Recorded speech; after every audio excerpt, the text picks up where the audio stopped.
ही मायभूमी ही जन्मभूमी. कुठला brain champion वगैरे नाही, पण जेव्हा तुम्ही सांगत होते ना माझा पूर्ण नंबरवरती ते फोकस तिथे होतं.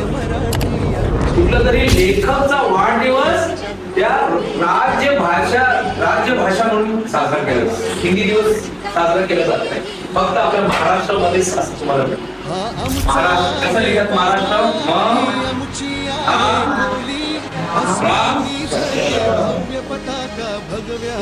आता या आपण वेगळं केलं तर पहिले शब्दाचं मिनिंग काय महा. फक्त एकच राज्य आहे पूर्ण भारतामध्ये तो काय पहिले आणि हे आपमध्ये एक राष्ट्र म्हणून बोललं जातं आम्हाचं भाग्य आम्ही बोलतो मराठी.